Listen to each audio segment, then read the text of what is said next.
के में।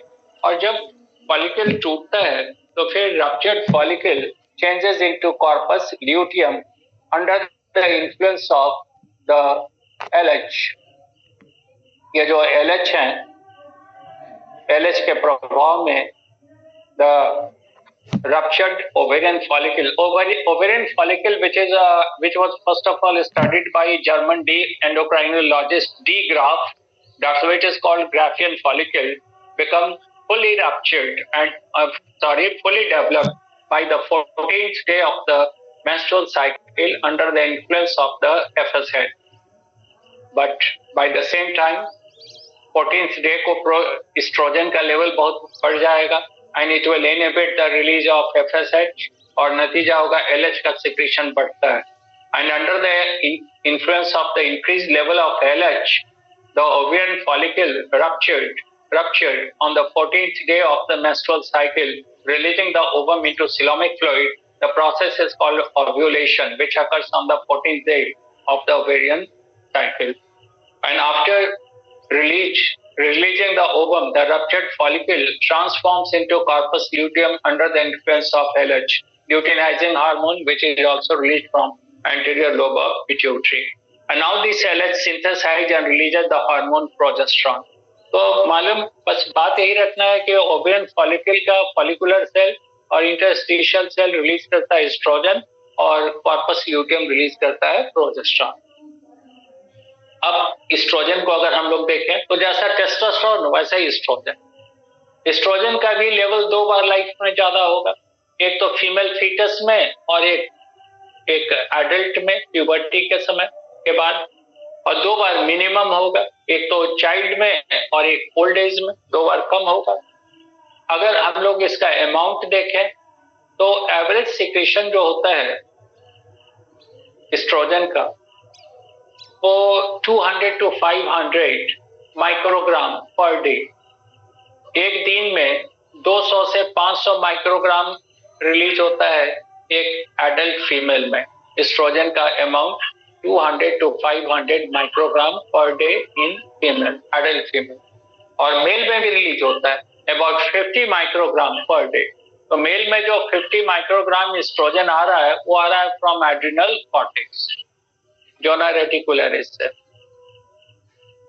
अब उसका जो कैरियर मॉलिक्यूल है वो भी यही दोनों है, टीईबीजी, और ऐसे जो हम लोगों ने कहा था कि टीईबीजी टेस्टोस्टेरोन एस्ट्रोजन बाइंडिंग ग्लोबुलिन, तो आप देखिए टेस्टोस्टेरोन और एस्ट्रोजन तो दोनों को यही कैरी करता है, टेस्टोस्टेरोन एस्ट्रोजन बाइंडिंग ग्लोबुलिन, और दूसरा SHBG sex hormone, SHBG sex hormone binding globulin, उसी को जीबीजी भी कहते हैं, गोनाडल स्टेरॉइड बाइंडिंग ग्लोबुलिन। ये सब सिमिलर हो गया।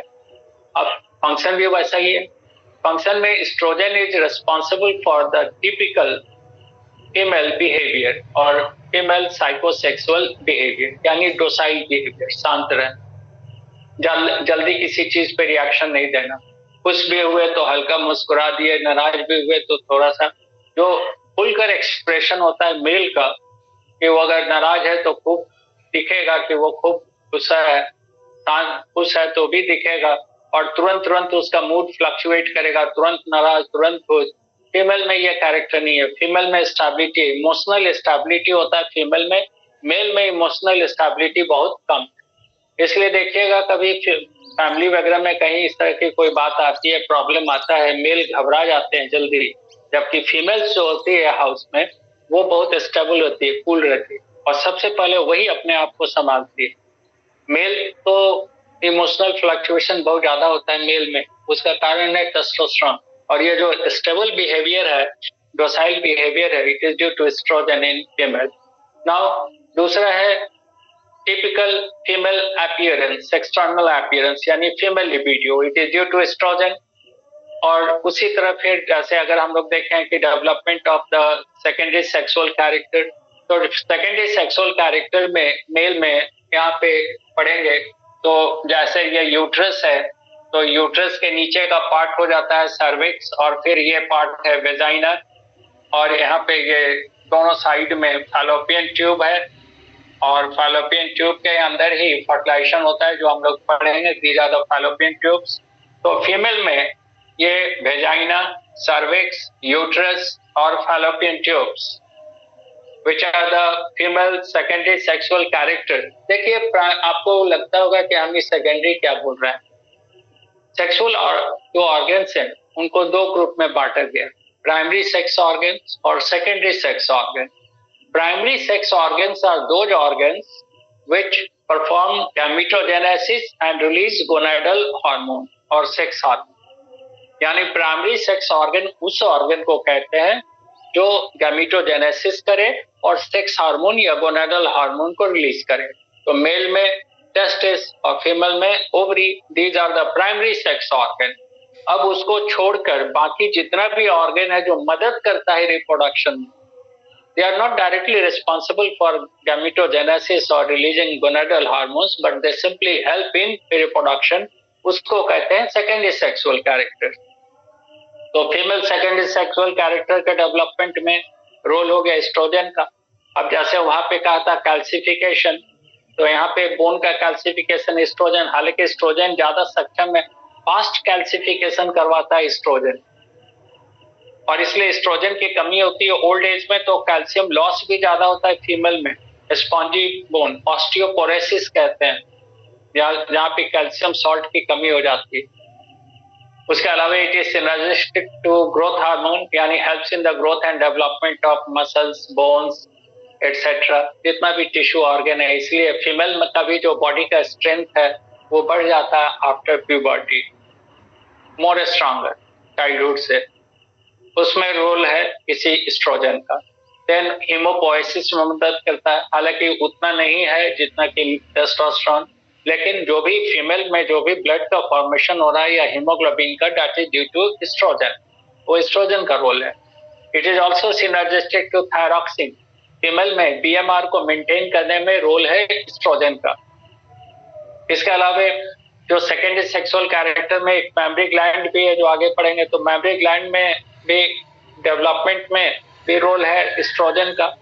हालांकि प्यूबर्टी के समय या फिर ड्यूरिंग द प्रेगनेंसी, उसमें मैमरी ग्लैंड का जो साइज बढ़ता है उसमें रोल हम लोग देखेंगे प्रोजेस्टेरोन का, but development is under the influence of oestrogen. It also helps in maintaining the balance between water and salt, यानी it also regulates the blood pressure. तो जो काम मेल में करता है टेस्टोस्टेरोन, फीमेल में करता है वो एस्ट्रोजन। और दूसरा जो हार्मोन है progesterone, it is considered to be the pregnancy hormone. 2 साल पहले भी नीट में आया है, पूछा था pregnancy hormone is, an answer is progesterone. क्यों कहते हैं? तो इसलिए कि जब ये यूट्रस हम लोग पढ़ेंगे तो यूट्रस के सबसे बाहर के लेयर को पेरीमेट्रियम कहते हैं। मेट्रियम टर्म आता है यूट्रस के लिए, तो बाहर वाला लेयर पेरीमेट्रियम, अंदर वाला layer endometrium. Endometrium is very thick and vascularised. और जब हम लोग पढ़ेंगे इम्प्लांटेशन, फर्टिलाइजेशन के बाद जब एम्ब्रियो अंदर आता है तो वॉल में, इसी एंडोमेट्रियम में, और फिर यहाँ पे प्लासेंटा का डेवलपमेंट होता है। तो progesterone helps in development of endometrium. It makes the endometrium more thicker and vascularized, prepares the endometrium to support the development of the embryo. Embryo को डेवलप में उसके अंदर डेवलप हो सके, इसलिए उसको काफी थिक और vascularized बनाता है। Then progesterone helps in implantation, यानी एम्ब्रियो जब इंटर करेगा in the wall of the uterus, endometrium में जाएगा, उसमें भी रोल है प्रोजेस्टेरोन का। Then it helps in the growth and development of placenta. Placenta जो बनेगा उसमें भी मदद करेगा progesterone. And then it holds the embryo during the first trimester of pregnancy. पहले 3 महीने में प्रोजेस्टेरोन की कोशिश होती है कि प्रेगनेंसी को सक्सेसफुल बनाए। तो it checks the contractibility of the wall of the uterus. Uterus के वॉल के कॉन्ट्रैक्टिबिलिटी को ये रोक देता है, क्योंकि अगर वॉल कॉन्ट्रैक्ट रिलैक्स करेगा तो फीटस का एबॉर्शन हो सकता है। तो इसको रोकने वाला हार्मोन भी है प्रोजेस्टेरोन। ये सारा रोल इसका कहाँ है? प्रेगनेंसी में मदद करने के लिए। Then it makes the vagina और द बर्थ कैनाल वाइडर, ये वाइड करेगा। Then it also helps in the enlargement of the mammary gland, by acting upon the alveolar part. तो प्रेगनेंसी के समय में या during the second half of the menstrual cycle भी mammary gland का size थोड़ा बड़ा हो जाता है। ये ओविरियन साइकिल में भी ये साइज वेरी करता है। तो ये जो वेरी करता है it is due to progesterone. ये तैयार करता है मेमरी ग्लैंड को कि अगर बच्चे का जन्म हुआ तो मिल्क का सिंथेसिस और सिक्रीशन हो सके। यानी इसका जो भी एक्शन है वो इसलिए है कि प्रेगनेंसी को सक्सेसफुल बनाना है, इसलिए इसको प्रेगनेंसी हार्मोन कहते हैं। यानी growth and development of endometrium, implantation of embryo, development of placenta, then inhibits the rhythmic contraction and relaxation in the wall of uterus to hold the fetus during the first trimester. और उन सब के साथ साथ it is synergistic to estrogen in the growth and development of the secondary sexual characters, उसमें मदद करेगा। और it is also responsible for the enlargement of the vagina as well as the mammary gland etc. to facilitate the birth of the fetus। और या mammary gland enlarge हो जाएगा for synthesis and secretion of milk। तो ये सारा role है इसका।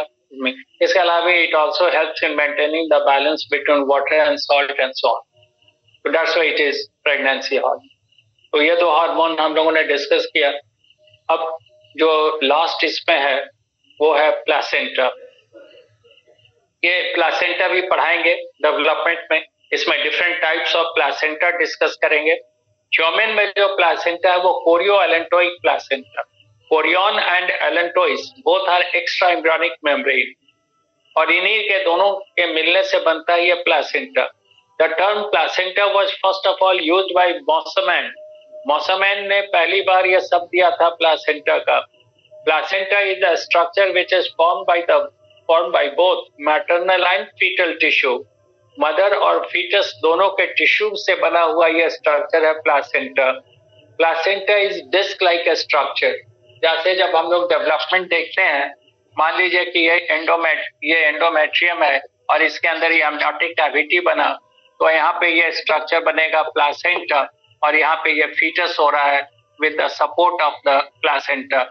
यहाँ से अम्बिलिकल कॉर्ड लगा हुआ है प्लासेंटा में। तो प्लासेंटा जो है chorioallantoic placenta which is the most developed type of placenta and it is discoidal in shape, disc like bun shape होता है। जैसा बन होता है वैसे राउंड और थोड़ा बीच में सोए, तो bun shape and it is highly vascularised. काफी ज्यादा ब्लड सप्लाई है, यहीं से न्यूट्रिशन मिलता है फीटस को, डेवलपिंग फीटस को। तो placenta is the site of exchange of materials in between the maternal and foetal blood, पहला काम है। देन हम लोगों ने टिश्यू में पढ़ा था jelly like tissue, Wharton's jelly, और वॉटन्स जेली ये प्लासेंटा में है जिसमें फैगोसाइटिक सेल्स हैं which destroy any type of pathogen which tend to enter from the maternal to foetal blood. Mother के ब्लड में कोई भी हार्मफुल सब्सटेंस है और वो फीटस के ब्लड में जाना चाहता है तो उसको डिस्ट्रॉय कर देता है phagocytic cells which are the part of the Wharton's jelly. Tissue में बताया है जेली लाइक टिश्यू में। तो प्लासेंटा का एक काम प्रोटेक्शन हो गया, एक काम हो गया exchange of materials in between maternal and foetal blood. Placenta का शेप है बन शेप, बना हुआ है दो एक्स्ट्रा एम्ब्रियोनिक मेम्ब्रेन, कोरियन और एलेंटोइस का। और प्लासेंटा का जो एवरेज वेट है वो लगभग 500 ग्राम वजन होता है फुल्ली डेवलप्ड प्लासेंटा का। तो ये चीज तो हम लोग जानते हैं कि एक्सचेंज ऑफ मटेरियल में मदद कर रहा है, यानी फीटस को ऑक्सीजन सप्लाई करेगा, CO2 रिमूव करेगा, फीटस को न्यूट्रिशन सप्लाई करेगा, मेटाबॉलिक वेस्ट रिमूव करेगा, प्रोटेक्शन देगा। लेकिन अब यहाँ जो हम लोग डिस्कस कर रहे हैं कि प्लासेंटा हार्मोन भी रिलीज करता है। 5 टाइप्स ऑफ हार्मोन्स, 5 तरह के हार्मोन रिलीज होते हैं प्लासेंटा से। फर्स्ट हार्मोन है HCG, ह्यूमन कोरियोनिक गोनाडोट्रोफिन। दूसरा है CGP, chorionic growth hormone prolactin. तीसरा है relaxin which is also called uterine relaxing factor URF। चौथा है एस्ट्रोजन और पांचवा प्रोजेस्टेरॉन। तो इसमें एस्ट्रोजन और प्रोजेस्टेरॉन तो बिल्कुल वही है जो ओवरी से रिलीज होता है, यानी स्टेरॉयड हार्मोन है। लेकिन 3 हार्मोन यानी HCG, CGP और URF यानी uterine relaxing factor are protein hormone. तो प्लासेंटा दोनों रिलीज करता है। 3 protein hormone, HCG, CGP and relaxin, और 2 steroid hormone, estrogen and progesterone. 2 तो पढ़ चुके हैं। अब देखिए पहला hormone HCG, full form human chorionic gonadotrophin. तो नाम से मालूम हो गया किससे रिलीज हो रहा है, कोरियन से, which is the extra embryonic membrane. इस पर एक्ट करेगा गोनाड पे, इसलिए नाम है ह्यूमन कोरियोनिक गोनाडोट्रोफिन। जैसे अगर प्रेगनेंसी एस्टैब्लिश नहीं हो, फर्टिलाइजेशन नहीं हो, इम्प्लांटेशन नहीं हो, तो कॉर्पस ल्यूटियम डीजनरेट कर जाता है। बिकॉज कॉर्पस ल्यूटियम से इतना ज्यादा रिलीज होता है प्रोजेस्टेरोन कि वो एलएच का सिक्रेशन को रोक देता है, और एलएच का सिक्रेशन जब रुकेगा तो कॉर्पस ल्यूटियम का डीजनरेशन स्टार्ट हो जाता है, जो 28वें दिन तक बहुत डीजनरेटेड हो गया और मेंस्ट्रुएशन स्टार्ट हो जाता है। लेकिन मामला है कि जब प्रेगनेंसी होता है तब फर्टिलाइजेशन इम्प्लांटेशन हो गया, तब तो प्रोजेस्टेरोन का लेवल बढ़ा हुआ है, तो जाहिर सी बात है जब बढ़ा हुआ है तो एलएच का सिक्रेशन रोक देगा। तो बिना एलएच के अब कॉर्पस ल्यूटियम अगला 3 महीना तक कैसे डेवलप होता है, प्रोजेस्टेरोन रिलीज करता है, तो वहां रोल है एचसीजी का। The increased level of progesterone during pregnancy inhibits the release of LH, but अब यहाँ पे प्लासेंटा डेवलप हो चुका है। It releases the hormone HCG which has luteinizing effect. Luteinising effect यानी जो एलएच काम करता था वही काम ये करेगा, यानी it will act upon the corpus luteum and it will help in its further growth and development up to first 3 months, यानी फर्स्ट ट्राइमेस्टर। तो प्रोजेस्टेरोन का लेवल बढ़ता रहेगा 3 महीने तक प्रेगनेंसी में, पहला फर्स्ट ट्राइमेस्टर में, और इसमें रोल है एचसीजी का। 3 महीने के बाद कोरियन जब डीजनरेट होने लगता है तो एचसीजी का लेवल अपने आप घट जाता है, तो उधर प्रोजेस्टेरोन का लेवल भी घटने लगा। लेकिन तब तक प्रॉब्लम नहीं है, प्रेगनेंसी एस्टैब्लिश हो चुका है। अब एस्ट्रोजन का लेवल बढ़ेगा फर्स्ट 3 मंथ के बाद। पहला 3 महीने में प्रोजेस्टेरोन का लेवल ज्यादा है, उसके बाद एस्ट्रोजन लेवल बढ़ेगा। अब एचसीजी को हम लोग एंटीरियर पिट्यूटरी लाइक सब्सटेंस भी कहते हैं। एंटीरियर पिट्यूटरी लाइक, ध्यान दीजिएगा, एंटीरियर पिट्यूटरी से क्या रिलीज हो रहा था, एलएच, उसी के जैसा काम कर रहा है, इसलिए इसको एपीएल भी कहते हैं, एंटीरियर पिट्यूटरी लाइक। एचसीजी कहते हैं ह्यूमन के कोरियन से रिलीज हो रहा, एक्ट कर रहा है गोनाड्स पे, ओवरी पे, इसलिए ह्यूमन कोरियोनिक गोनाडोट्रोफिन। और इसको यूटेराइन, इसको हम लोग pregnancy urine, pregnant urine extract भी कहते हैं, पीयूई, लिखा हुआ है असाइनमेंट में, पीयूई फुल फॉर्म है प्रेग्नेंट यूरिन एक्सट्रैक्ट। इसको प्रेगनेंसी टेस्ट में काम में लाया जाता है, जो प्रेगनेंसी टेस्ट होता है उसमें इसी हार्मोन का रोल है। एक्चुअली द एचसीजी या जो पीयूई जिसको हम लोग कह रहे हैं HCG, it can be traced in the urine of the pregnant female 8 to 10 days after the first missed period or 22 to 24 days after the ovulation। जैसे देखिए ये मेंस्ट्रुअल साइकिल पढ़ेंगे, ये 14th डे हो गया, ओव्यूलेशन हुआ यहाँ पे, और 28th डे को मेंस्ट्रुएशन स्टार्ट हो गया। अब यहाँ से काउंट करें, पहला दूसरा ऐसे करके, तो 8वें से 10वें दिन ये यूरिन में ये मौजूद होगा एचसीजी, और यूरिन में अगर इसका टेस्ट आ गया तो यानी फीमेल इज प्रेग्नेंट, जो प्रेगनेंसी टेस्ट में होता है। तो 8 से 10 दिन after the first missed period, पहला जो पीरियड का होना चाहिए, अगर पीरियड नहीं स्टार्ट हुआ तो यहाँ से काउंट करेंगे 8वें से 10वें दिन, तो ये मिल जाएगा यूरिन।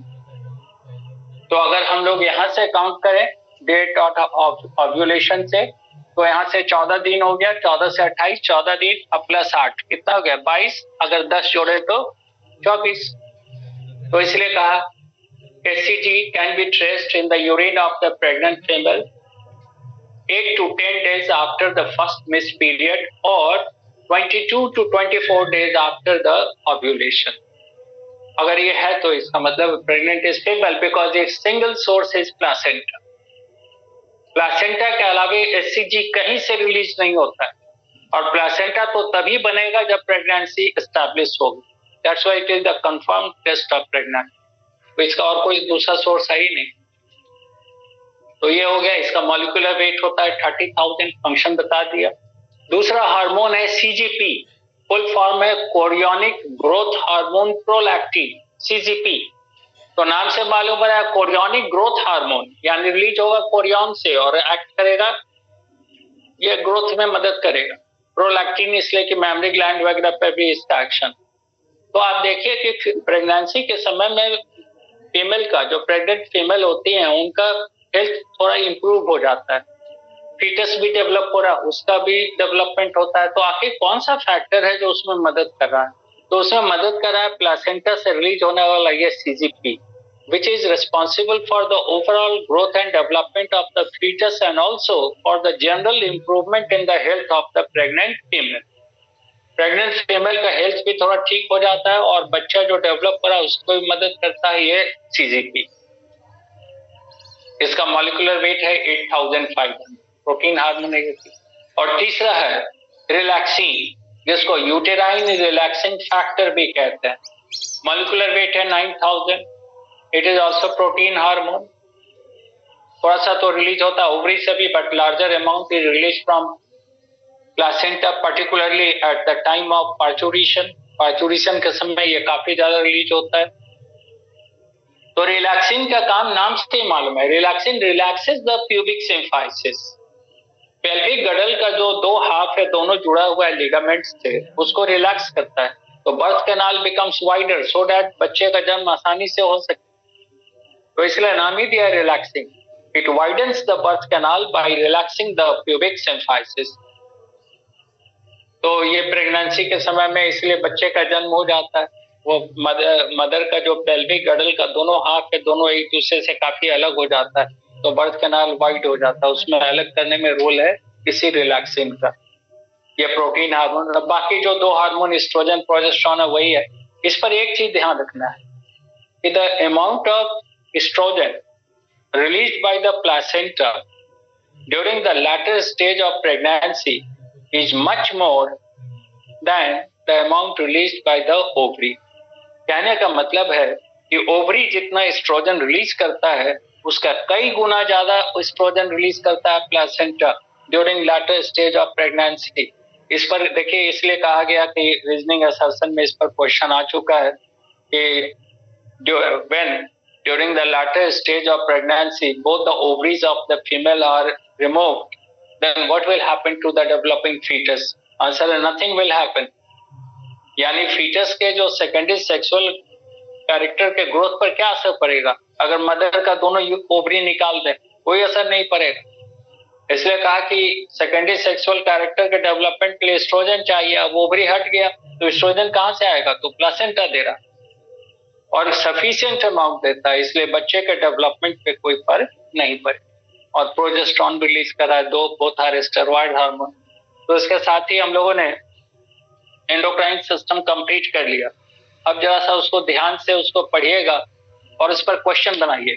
एंडोक्राइन पे तरह तरह का जहां से भी वो रीजनिंग असर्शन जो भी है बना डालिए, कोई बाकी बकाया नहीं रखना।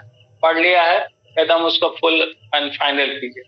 एकदम ऐसा नहीं कि फिर बाद में देखेंगे वो देखें, कुछ नहीं, उसका लीजिए एक एक उसका क्वेश्चन। आप तो सब पढ़ चुके हैं, तो रैंडम जहां से क्वेश्चन आपका है क्वेश्चन बैंक से लीजिए और क्वेश्चन बनाइए।